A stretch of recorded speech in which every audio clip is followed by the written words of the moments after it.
ஆத்தூர் அருகே கல்வராயன் மலையில் தொடர்ந்து பெய்து வரும் கனமழையால் ஆனைவாரி நீர்வீழ்ச்சியில் தண்ணீர் வரத்து அதிகரிப்பு.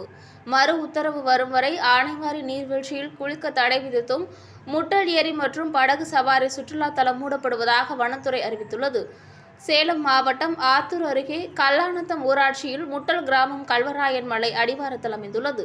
இங்கு ஆனைவாரி நீர்வீழ்ச்சி மற்றும் முட்டல் ஏரி வனத்துறையின் சூழல் சுற்றுலா திட்டத்தின் கீழ் செயல்பட்டு வருகிறது. முட்டல் ஏரியின் படகு சவாரி மற்றும் நீர்வீழ்ச்சியில் சுற்றுலா பயணிகள் குளிக்கும் வசதி, வனப்பகுதியில் பொழுதுபோக்கு வகையில் குடில் பூங்கா மற்றும் சிறுவர்கள் விளையாட வசதிகள் செய்யப்பட்டுள்ளன.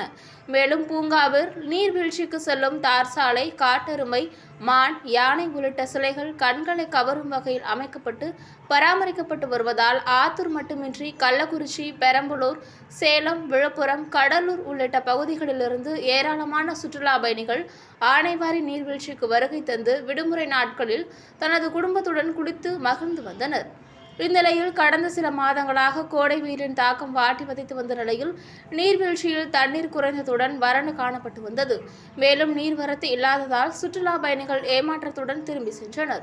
நேற்று முன்தினம் ஆத்தூரில் விடிய விடிய பெய்த மழையில் 96.4 மில்லிமீட்டர் மழை பதிவானது.